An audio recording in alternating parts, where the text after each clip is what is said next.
It's time for America Outdoors Radio, the show that covers the outdoor scene across the U.S. of A. and the entire continent. Fishing, hunting, conservation, outdoor recreation, and great destinations, we cover it all every week. It's your country, your outdoors. Let's explore it together with your host, John Cruz. Welcome to the show. There's been a whole bunch of tournament fishing going on the FLW and bass circuit over the last couple of weeks, and we'll share some of that with you right now. We're starting with the Bass Southern Open, held last weekend on Chickamauga Lake near Chattanooga, Tennessee, where we learned that John Cox, reputedly one of the most laid-back anglers on the bass circuit, finally got a first-place finish after a dozen years of trying. Cox, who hails from DeBary, Florida, locked up a berth in the 2018 Geico Bassmaster Classic with a victory. He also won more than $8,000 in cash, as well as a Triton bass boat equipped with a Mercury 200 Pro motor, worth a total of $40,000. What did it take to win? For Cox, the answer was a 3-day total of 68 pounds and 3 ounces of bass. Heading west, we can report Nick Wood took the individual title in the Bass Nation Regional on Shasta Lake in Northern California. Eureka, California angler Nick Wood, who has also appeared as a guest on this show, led the Bass Nation Western Regional from start to finish and earned a purse of $5,000. A day after Wood helped the California Bass Nation team claim a victory there, he earned the individual title for himself in his 3-day total, 37 pounds, 1 ounce. Shasta Lake was also where a college fishing tournament, sponsored by Bass Pro Shops, took place this month. The winning team hailed from Chico State. Team members Tyler Firebaugh and Chad Schweitzer not only won the 3-day tournament with a bag weighing over 36 pounds, but they also caught a 9-pound, 10-ounce spotted bass out of Shasta Lake that was only 1 pound away from the world record. Wow! You know that had to help. The Chico State team and the second-place finisher, Jacob Wall from the University of Oregon, have earned themselves a berth in the College Series National Championship taking place later this summer. Moving on to the next hour, we'll be chatting with another young man who not only flirted with a record, but broke it 2 times in one day. Where? In the windy city of Chicago, fishing right off the bank of Lake Michigan. You are going to love this story. After we talk fishing, we're going to check and see how our new president and interior secretary are doing on the conservation front for us hunters, anglers, and outdoors enthusiasts. Both Secretary Zinke and President Trump fashioned themselves to be modern-day Theodore Roosevelts, a president known for his conservation work in America, who actually has a conservation organization named after him. That's why we figured Whit Fosberg, the CEO of the Theodore Roosevelt Conservation Partnership, would be the perfect person to assess how these two have done during their first 100 days of the new administration, living up to their role model. From Washington, D.C., we'll take you to northern New Mexico. That's where you'll find the NRA Whittington Center, an expansive place where you can shoot, train, and even go on guided hunts for big game. And yes, it's open to the public. Wayne Armacost, the executive director, will tell you more about that. We've got outdoors news about a mountain lion that snatched a pet dog right off of its owner's bed, and a river being closed for everyone to fishing because a few bad actors just couldn't stop themselves from illegally taking fish from it. And yes, these poachers are being featured on our Trail of Shame this week. We'll finish things off on a happier note, though, when we talk to Randy King. He's the chef in the wild. He writes a monthly column for Northwest Sportsman magazine. He hails from Boise, Idaho, and he's got some great advice on prepping and cooking that wild turkey you are going to harvest this spring. But before we talk turkey, let's talk about a record-breaking day on the water. Next on America Outdoors Radio, we're taking you to the Windy City. That's right, Chicago. That's where we are meeting with Ken Majori. He's 19 years old, but he has accomplished something that nobody I know of has accomplished in a lifetime. He caught not 1, but 2 Illinois record fish in the space of 30 minutes out of Lake Michigan. Ken, welcome to the show. Hey. So, Ken, this all took place March 22nd. You're fishing from shore on Lake Michigan. I understand you go there, 4 or 5 times a week this time of year? Yes, I do. I try and get out as much as I can just because it's what I love to do, and there's nothing better to do than hang out with friends and catch some fish. Ken, you're my type of person. I agree with you 100%. Now, what were you targeting that day? What were you and your friends after? Well, we were originally targeting coho salmon on a power line, which is basically a trot line that is shot out with a fire extinguisher, a weight, and a rubber band. It's only legal in Illinois. And then we had bottom rods out with shrimp, trying to catch Lakers, browns, whitefish, a little bit of everything. And is the fishing pretty good this time of year? I mean, how big are those coho salmon, and how many can you catch on a good day? The sizes range. We get them from a pound all the way up to 4 to maybe 5 pounds if you're lucky. But on a good day, you can get your limit, which is 5. On a slow day, you can maybe get 1 or 2. That's still not a bad day of fishing to me. Sounds like a lot of fun. Now, I understand on this particular day, again, March 22nd, things started off a little slow for you until you saw that telltale tap, tap, tap on your rod around 11 a.m. What happened next? Yeah, what happened is I saw the tap on my rod. I took the bell off because I always put a bell on so that way I can hear the fish.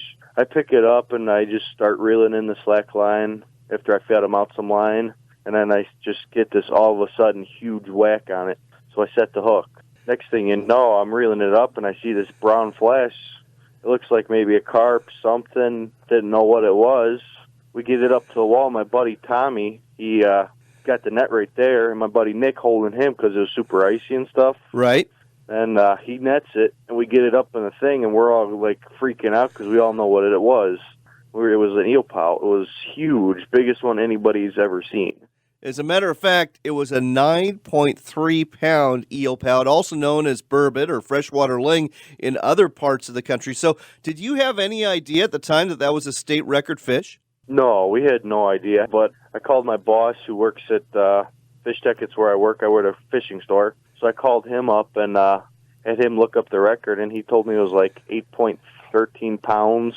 And I'm like, we weighed ours, and I'm like, it's well over 9. Wow. So you had an idea you had a record after you talked to your boss, but I understand you didn't go to a tackle shop to get it weighed in right away. You kept fishing. What happens next? Yeah, I just kept fishing, put my rod back out with the same piece of bait, and kept fishing away, and half hour later, my rod starts bouncing again.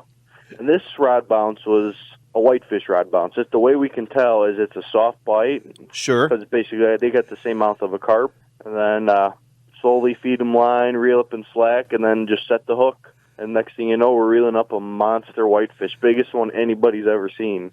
And this one, 7.5 pounds, that beat the previous record of 6.55 pounds. Now, did you catch this one on that rod with the shrimp on it? Yeah, the same rod, same bait, same everything. Wow. At this point, I understand you went to Henry's, a local bait shop. Yeah, we went to Henry's because they're the only place around that has a certified scale. And obviously somebody from the state has to come along and see the fish and make sure that they weigh out. When did that happen? That happened 2 days later. We weighed the fish up right away, got certified weight, and then I left my fish there for 2 days, and then the state biologist came over and certified the fish, and then I went in, picked my fish up, and then signed all the paperwork, sent it out. It's good to go. 2 state records in 30 minutes for burbot and for whitefish. An amazing feat by Ken Majori out of Chicago, Illinois. Last question. What are you doing with these fish? Me, I am getting them mounted right now. I'm going to do a specialty mount where I get a replica of the eel pout because it's like a catfish and it's hard to skin out. Sure. The whitefish will be the actual skin mount, and then I'm going to put them both on the same mount with all the articles I've gotten, and then the plaques from the state. Well, Ken, definitely the feat of a lifetime. Congratulations to you, and I can't wait to hear some more fishing stories in the future. You're only 19. I suspect we're going to have you on the air again. Congrats again, and thanks for taking the time to tell us your story on America Outdoors Radio. I appreciate it.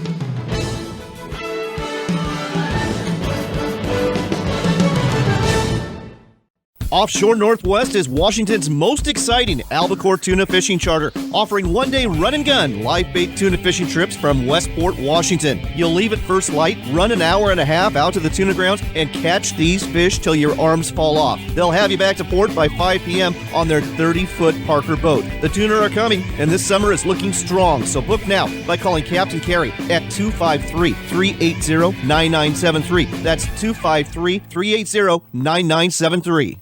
Homer Ocean Charters, offering premium halibut and salmon fishing since 1979 in Homer, Alaska. We also offer kayaking, hiking, remote cabin rentals, and water taxi service to all destinations in Kachemak Bay State Park. Call 907-235-6212 for reservations. That's 907-235-6212. Again, that's 907-235-6212 for Homer Ocean Charters. The Deadfoot Arms Modified Cycle System with folding stock adapter is the only drop-in sight folder for the AR-15 rifle that allows for full weapons function with the stock folded or deployed. 100% combat veteran-owned and operated, all products made in the USA. Contact Deadfoot Arms at 608-764-3176, 608-764-3176, or log on to deadfootarms.com to upgrade your rifle today. That's deadfootarms.com. Hughes Craft is the Pacific Northwest best-selling boat. It's a family fishing boat that has been providing the most safety, fishability, and the best value to Northwest boaters since 1948. Hughes Craft's welded aluminum boats are built for serious fishermen with plenty of room for fighting fish, not the rest of the crew. Our state-of-the-art design allows for pure fishing functionality and the durability to last season after season, year after year, and decade after decade. To find the Hughes Craft dealer nearest you, visit hughescraft.com.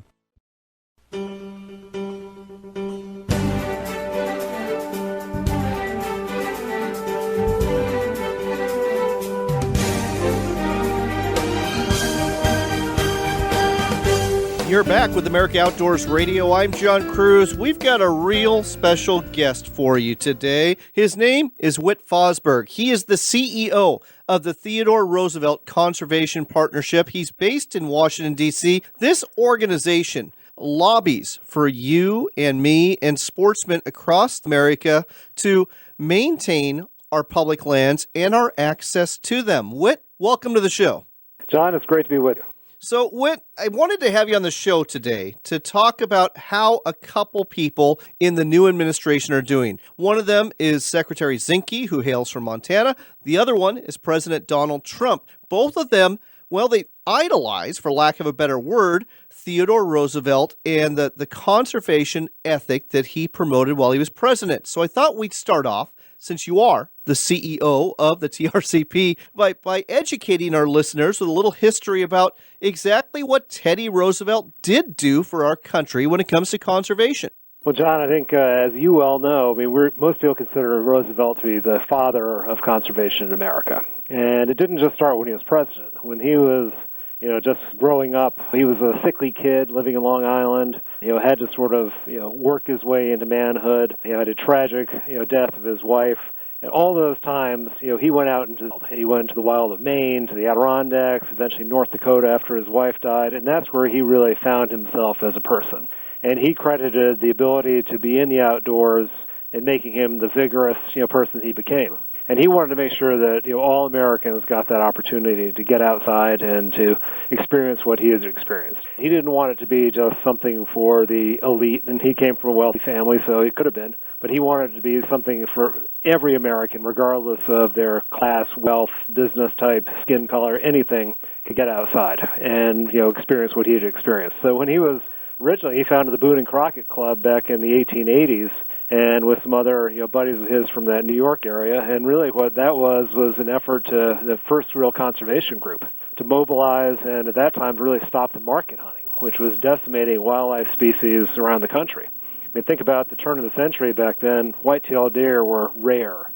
Black bear had basically been extirpated. Elk were at, a fraction of what we have today. Bison were, for all intents and purposes, extinct at that point. And he recognized, unless people who cared got together and organized, we were going to lose something that was incredibly important. And then when he became president, during his tenure, he set aside about 240 million acres of what are now our public lands network, national forests, national wildlife refuges, as places to protect fish and wildlife, but also give folks a chance to get out and hunt and fish and just hike and experience the outdoors and make sure that was around for generations to come. That was a great synopsis of what President Roosevelt did. So let's fast forward to about 115 years later. We have President Donald Trump, and we have Secretary Ryan Zinke, who's in charge of the Department of the Interior. And it's almost akin. I got to read a great book by Timothy Egan called The Big Burn. And I got to read about how Roosevelt and Gifford Pinchot, the head of the very young U.S. Forest Service, they would spend all this time collaborating on what they were going to do for America's public lands. And I almost see Ryan Zinke and President Trump wanting to do the same thing. How is Secretary Zinke, who literally rode in on a horse into the Capitol, how's he doing so far during our first 100 days? I think it's too early to tell.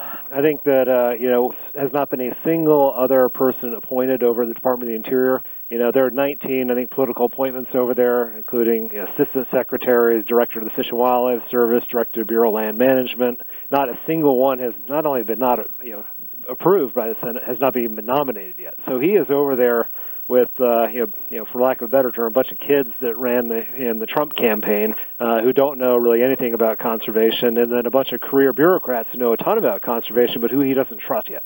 And, so I think we're in a holding pattern over there, until he can get his team in place and we can, start doing some stuff. Now, there have been mixed signals early on. I mean, one of the first things he did, the first day he was in office, he had a signing ceremony and invited the sportsman's community in. So we were his first official meeting, which I think says a lot about his orientation.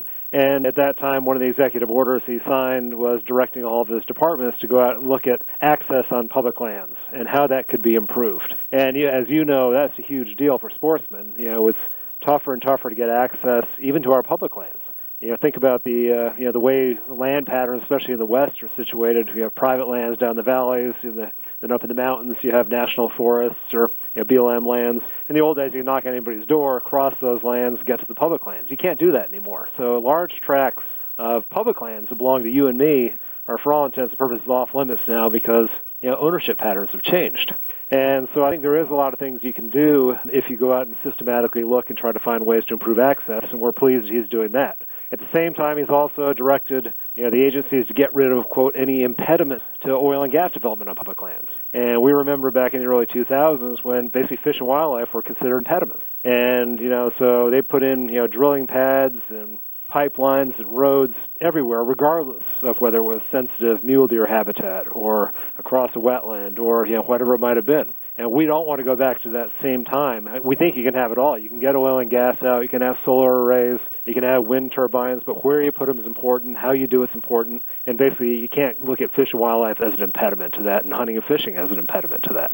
All right. Well, very well said. And you're right. It's still early in the game. And I guess that probably foreshadows what you're going to tell me next when I ask you about President Trump and how he's doing on the conservation front. Would Teddy be smiling as he looks down from heaven on him right now or not? Teddy would not be smiling right now. This happened, out of the White House, has pretty much been, negative in terms of conservation long term. In the budget that was proposed by President Trump, conservation programs get hammered. I mean, the Department of the Interior is going to have across-the-board 12% cut, which will actually be a lot worse on certain agencies like the Fish and Wildlife Service. EPA is going to get a 31% cut in the president's budget. Now, you can not like the EPA, but you start cutting 31% of its budget, and you're going to have dirtier water, you're going to have worse air, you're going to have less enforcement, you're going to have more toxic spills, and things we can't afford. I mean, look at things like the Great Lakes program is being proposed for complete elimination. Chesapeake Bay program, eliminated. And these are programs that have done great things in terms of cleaning up the Great Lakes and cleaning up the Chesapeake Bay and making it much better for hunting and fishing. And, so I'm a little more concerned with what we're seeing coming out of the White House, and I'm hoping that once Secretary Zinke gets his team in place, then the adults in the room can start really thinking about real conservation and not sort of political messaging.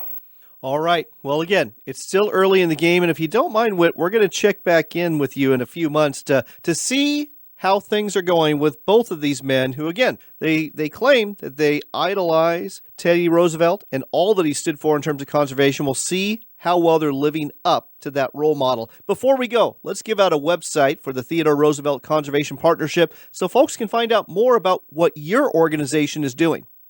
John, the website is www.trcp.org, and we encourage folks to check it out. Sign up as a supporter of ours, like us on Facebook, and let us know what you think. And any of your listeners who are making it to Washington, D.C., come on by the office, and we'd love to have you. That is a great invitation, one that I might have to take you up on, too, one of these days. Whit, thanks for making the time to tell us about this on America Outdoors Radio. John, my pleasure. Thank you.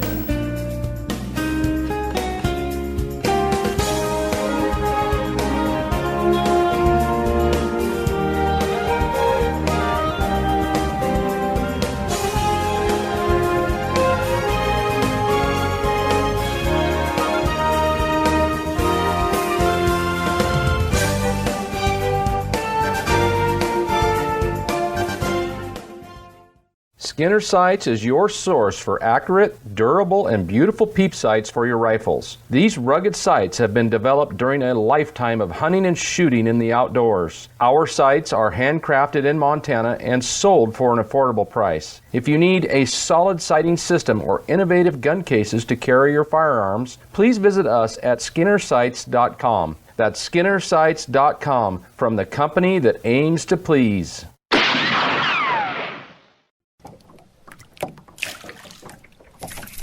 It started in 1971 with the adjustable fishing float. Since then, XX Tackle has grown into one of the premier American manufacturers of fishing tackle. The core values of the family-owned company have never changed. Make the best fishing tackle possible at the best price, and make it in the United States. Available at quality tackle dealers or online at xtackle.com, where X marks the spot for quality and X marks the spot for value. xtackle.com.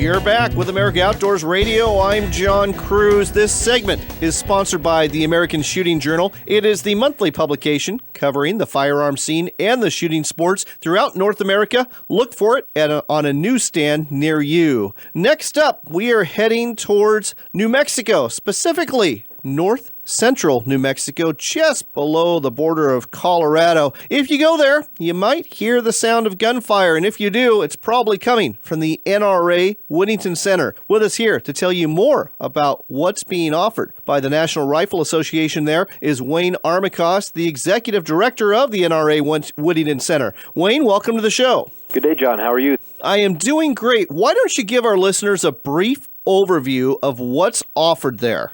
Well, the Whittington Center is one of the most unique places in all of the United States. We are a 33,300-acre outdoor recreation paradise, if you will. The shooting sports and outdoor recreation are the cornerstones of what the Whittington Center is about. We host over 250 organized events each year. The vast majority of them are shooting-related, but we do everything from sales meetings to weddings to art conventions to training, you name it. We're hosting that at the Whittington Center along with competitive shooting, and then, of course, lots and lots of people come out to do recreational shooting as well. One of the newest features that we have at the Whittington Center was established in 2008 is the Frank Brownell Museum of the Southwest, which is a firearms museum that displays everything from firearms related to the conquistadors and the history of the Southwest to the furthest west battle that was fought during the Civil War in Glorieta, New Mexico, along with modern firearms used in sporting and historical firearms, along with finely engraved firearms, all kinds of interesting things related around the history of the gun in the West. Well, I'll tell you what, as both a history junkie and a shooting junkie, you've definitely piqued my interest, and you're already making me want to go visit you at the NRA Whittington Center. Let's talk about the ranges and shooting opportunities available there. I understand that you've got ranges for just about anything you want to do out there. That's absolutely correct. We have 18 developed ranges at the Whittington Center, everything from silhouette ranges to a 1,000-yard range. We have a black powder range. We have ranges for police. And we also have our Whittington U ranges, which are Whittington U is our training academy, where we teach pistol, carbine, shotgun classes, along with precision long range and extreme long range as well. And I want to talk more about that. These training courses offered through Whittington U, are they offered to the general public?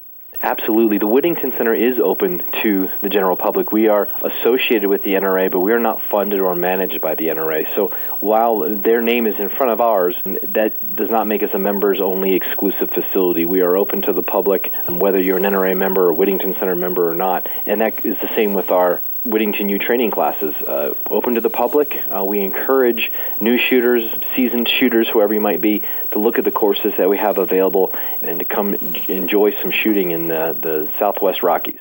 Oh, it sounds fantastic. So let's dive into this a little bit deeper. When it comes to the new shooter courses, what are some of the more popular ones that you offer there? Well, by far, it's going to be our practical pistol and our precision long range classes are the two most popular courses that we offer. And the Whittington U is set up on an academic base. So no matter what level that you are, you're going to come in on what we consider our level 1 and graduate through level 2 and level 3 before you then go on to our master's courses. And the reason being is that our pistol courses are all defensive courses. They're all related to self-defense and in living in a real world and shooting in a 360-degree environment. And so there's techniques, there's verbiage, there's things that we teach that we want everybody to start at that first level. And no matter who you are, we've had a lot of people that advanced, shooters, taking a lot of courses. They're really amazed at what they've learned on a level 1 course before they then go to levels 2 and 3. And the same is true with our precision long range class. It's highly technical.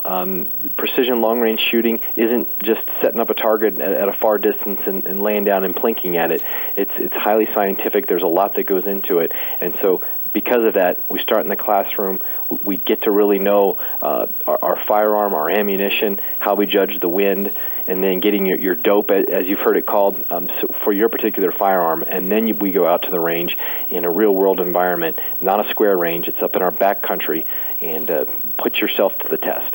Fascinating stuff and fascinating way of doing business as well. It makes a lot of sense. I mean, to go ahead and get across your training method, starting with baby steps and moving up to advanced steps, it does make perfect sense. So that's great to hear there. Let's talk about something else here. And you didn't mention this earlier, but looking on your website, I noticed that when it comes to outdoor recreation, not only do you host RV conventions, it looks like there's actually self-guided and guided hunting available at the Whittington Center. That's right. We do hunts at the Whittington Center, and in fact, just recently, we did move to all guided hunts. We hunt elk, mule deer, pronghorn, black bear, mountain lion, and Merriam turkey. Those are the species that we hunt at the Whittington Center. We have quite a long waiting list for most all species, but very challenging hunts, very rewarding. It's all fair chase. It's not a canned hunt by any means. Our property ranges in elevation from 6,500 feet up to 8,100 feet. Some of the terrain can be very challenging, but at the end of the day, it's very rewarding when you score that trophy animal. As you talk about the lack of self-guided hunts, I was thinking to myself as you said that kind of makes sense. Probably the worst thing in the world you want to have happen is to have some self-guided hunter wander onto the long-range precision shooting range or some other range where they're not supposed to be. With the guided hunt, you don't have to worry about that, do you?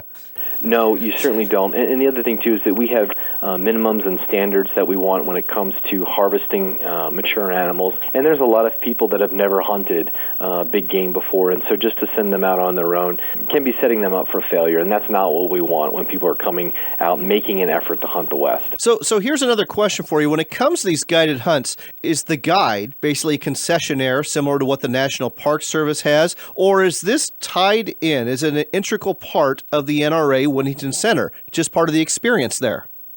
Well, all of our guides are staff members, and when you book a guided hunt at the Whittington Center, you're getting world-class treatment. We'll take elk, for example.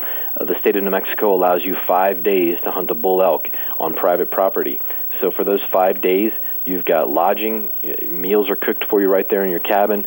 Your guide will pick you up in the morning, take you out in the field. We'll have lunch out in the field, and he's with you the entire time. Once you harvest that animal, he's processing it, field processing it for you, caping it out, getting it ready for the taxidermist. We've got a great big walk-in cooler that will then bring your meat back, hang it, let it cool until it's time to take it to the processor. So it's really a first-class experience. Last but not least, for the casual shooter who wants to plan maybe a 1 or 2 day trip to the NRA Woodington Center, can they just purchase a day membership and go out to the range and do some shooting? Is it that simple or not? It is that simple. So $20 a day gets you access to the shooting ranges, with the exception of the shotgun range. We have a lot of shotgunners that like to come out and spend some time on our 5-stand or maybe on the sporting clay range. We also have trap and skeet ranges. That's you just pay per round, so you wouldn't be paying the $20 range fee. But if you want to shoot a pistol or a rifle, it's just that easy to show up. Any range that hasn't been booked for an organized event, you can get on. Our website has a Google Calendar, which is kept up to date, so you can see what ranges are available before you make the effort to come out, or give us a call. A live person will answer the phone 24 hours a day out here at the Woodington Center, and is more than happy to answer any questions you might have about range availability, housing, the RV parks that we have out here, whatever it might be. All right, we have got to go, but as you've heard, folks, there's a lot going on near the little town of Raton, New Mexico, up by the border of Colorado. You'll find it at the NRA Woodington Center. Whether you want to go there for a day of shooting, to visit the museum, for training, or maybe for a guided hunt, the website to go to is nrawc.org. That's nrawc.org. One more time, nrawc.org for the NRA Woodington Center. Wayne, thanks for telling us all about this. Sounds like a great destination to visit. My pleasure, John, and it is a great destination to visit.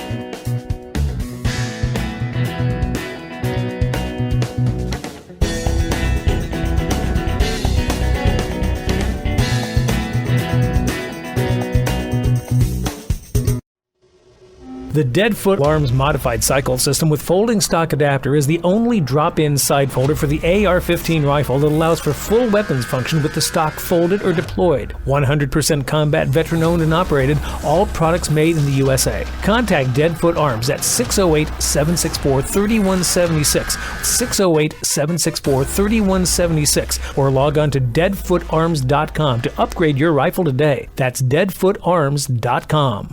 Skinner Sights is your source for accurate, durable, and beautiful peep sights for your rifles. These rugged sights have been developed during a lifetime of hunting and shooting in the outdoors. Our sights are handcrafted in Montana and sold for an affordable price. If you need a solid sighting system or innovative gun cases to carry your firearms, please visit us at skinnersights.com. That's skinnersights.com, from the company that aims to please. Hughes Craft is the Pacific Northwest best-selling boat. It's a family fishing boat that has been providing the most safety, fishability, and the best value to Northwest boaters since 1948. Hughes Craft's welded aluminum boats are built for serious fishermen with plenty of room for fighting fish, not the rest of the crew. Our state-of-the-art design allows for pure fishing functionality and the durability to last season after season, year after year, and decade after decade. To find the Hughes Craft dealer nearest you, visit hughescraft.com. Homer Ocean Charters, offering premium halibut and salmon fishing since 1979 in Homer, Alaska. We also offer kayaking, hiking, remote cabin rentals, and water taxi service to all destinations in Kachemak Bay State Park. Call 907-235-6212 for reservations. That's 907-235-6212. Again, that's 907-235-6212 for Homer Ocean Charters. It started in 1971 with the adjustable fishing float. Since then, XX Tackle has grown into one of the premier American manufacturers of fishing tackle. The core values of the family-owned company have never changed. Make the best fishing tackle possible at the best price, and make it in the United States. Available at quality tackle dealers or online at xxtackle.com, where X marks the spot for quality and X marks the spot for value. xxtackle.com. Offshore Northwest is Washington's most exciting albacore tuna fishing charter, offering one-day run-and-gun live bait tuna fishing trips from Westport, Washington. You'll leave at first light, run an hour and a half out to the tuna grounds, and catch these fish till your arms fall off. They'll have you back to port by 5 p.m. on their 30-foot Parker boat. The tuna are coming, and this summer is looking strong, so book now by calling Captain Carey at 253-380-9973. That's 253-380-9973. I'm Ward Burton. Think that's fast? That's nothing compared to how fast America is losing its wildlife habitat. Join the Rocky Mountain Elk Foundation and help us protect millions of acres. Visit elkfoundation.org or call 1-800-CALL-ELK.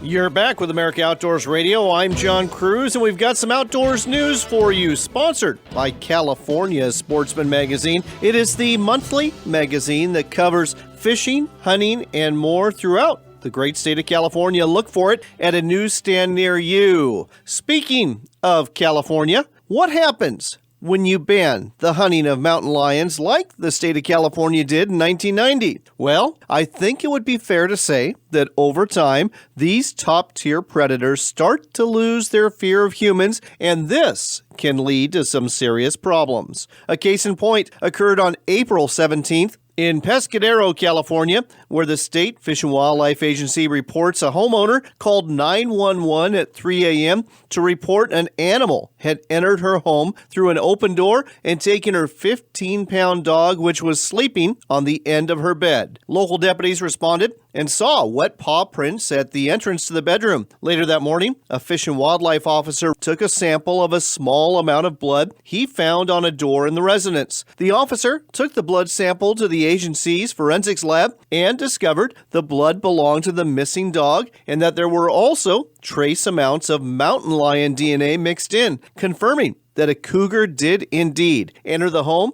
and took the pet dog right off the bed from the sleeping resident. Now that is a bold cat and definitely not one with much fear of humans. By the way, in case you're wondering, the decision to not hunt mountain lions wasn't based on science, but instead on emotions and pushed by environmental groups through a statewide initiative. In reality, the current California cougar population is doing quite well. As a matter of fact, there are an estimated 4,000 to 6,000 mountain lions roaming the Golden State, according to the California Department of Fish and Wildlife, which also reports receiving, and I'm quoting here, hundreds of reports annually of mountain lions killing pets and livestock. By the way, it's not just pets and livestock that have been attacked since this ban went into effect. Since 1991, 14 humans have been attacked by the big cats, and 3 of these victims did not survive the encounter. And this, ladies and gentlemen, is what happens when politics trumps science. It's time for the Trail of Shame. Shame, shame on you. Shame, shame on you. Our Trail of Shame this week illustrates how a few bad apples ruin things for everyone. It happened this time on the Gilbert River northwest of Portland, Oregon, where the Department of Fish and Wildlife has closed the Gilbert River to sturgeon fishing year-round and to any kind of fishing at all, from the mouth to Sturgeon Lake from now through June 15th and again from October 1st to the end of the year. This permanent closure is meant to protect the sturgeon in the river, which have been incessantly targeted by poachers over the last several years, and the best efforts of state fish and wildlife officers has not been enough to lessen the loss of these slow-growing fish, which can reach over 11 feet in size during a life that can last longer than yours or mine. So, for those of you who thought it was okay to take a sturgeon, or 2, or 3 from this small river to satisfy your desire for meat or caviar, or to sell those eggs on the black market, shame on you. You have literally ruined the fishing for everyone here. Shame on you. All right, let's turn our attention to a happier subject. Next on America Outdoors Radio, it is spring turkey hunting season, and let's say you've downed that turkey and now you're thinking, now what? Well, we've got just the person to help you with what comes next. His name is Randy King. He is the chef in the wild. As a matter of fact, he's got a book by that name, Chef in the Wild. He hails from Boise, Idaho. He loves to hunt. He loves to cook. Randy, great to have you on the show. Thanks for having me. I really appreciate being here, especially talking about turkeys. It's something I'm super passionate about. It's great for the kids. It's great for the table. And I've got my bag packed right now to head up to northern Idaho on Sunday morning to go backpack in after some turkeys. Good for you. And I hope you bag yourself a gobbler. And when you do get that gobbler, this is how confident I am in your abilities, Randy, as a hunter-gatherer here. When you bag that gobbler, what's the first thing you're going to do in the field to prep it to make sure it's going to taste great on the table? For sure. So I actually kind of go a couple of steps. First thing you're going to do, obviously, it's a big bird. It's not like a chucker or a quail or something that you can leave the guts in and age. So the first thing I'm going to do is I'm just going to go ahead and take out the insides, right? So there's just, turkeys kind of have a mono hole, right? You just go from that up to about an inch below their breastbone. And then I go in and I remove everything, and then I save the heart and the liver kind of for a camp snack. And then I just make sure that I air that out. Then what I do is I go out, and if I'm going to keep the feathers, it's one thing. If I'm not, it's another. So I go in right at basically where the elbow would be for the turkey, and I kind of just de-articulate that off and get rid of those. My dad keeps them for making arrows. Oh. I'll store them, throw them in the backpack. But what I'll do is I'll actually pluck most of the bird right there in the field, right away, because once you get the guts out and those feathers off, that bird will really start to cool down. And then I haul around game bags with me. So then I just put the whole bird in a game bag, usually later kind of figure out how to strap it to the outside of the pack so it's getting some airflow. Sure. And just haul it back and get it in the cooler as soon as I can. All right. Fantastic tips, and tips that a lot of people probably not even considered. I think most people just continue their hunt, leave the guts in the bird, and then when they get back to the truck or even at home, that's when they think about prepping it and cleaning it. So great advice there. Let's talk about cooking that wild turkey, because it's not the same as cooking that turkey that's got a butterball tag on it, is it? Not even close. So I always like to say that turkeys work for their money, right? They're not in some, free-range cage where they can do a circle. They're out there trying to live. So kind of just theoretically speaking, any turkey you shoot is old. Almost all of them die as chicks or, as eggs. They're eaten, something like that. So anything that's made it to the point of being shot, even the littlest Jake, is just kind of genetically a variant and something that's super aged already, and it's learned how to run and it's learned how to fly. So that's two things that those butterballs don't really do. Right. So I kind of make sure I distinguish between the light meat and the dark meat on the wild birds. So light meat, I like to take and, use super thin, cut it thin, or I can do roast, cure it, ham. The dark meat, you need to cook for a long, long time. So I cut off the bottom legs, and usually thigh meat goes on a smoker or goes in a crock pot for like a pulled pork sandwich or a pulled, turkey sandwich. And then the actual drumsticks I cook for hours and hours, and then I end up just pulling the meat off of when it's super tender, and then using that for soups or carnitas or something to that effect. So there's lots of different ways, but you got to make sure you understand that you're not going to just get a drumstick off a wild turkey and chew into it like you do on Thanksgiving. Very interesting indeed. And here's another question for you. Deep fried turkey is all the rage at Thanksgiving. How's that going to work with a wild turkey? It's not.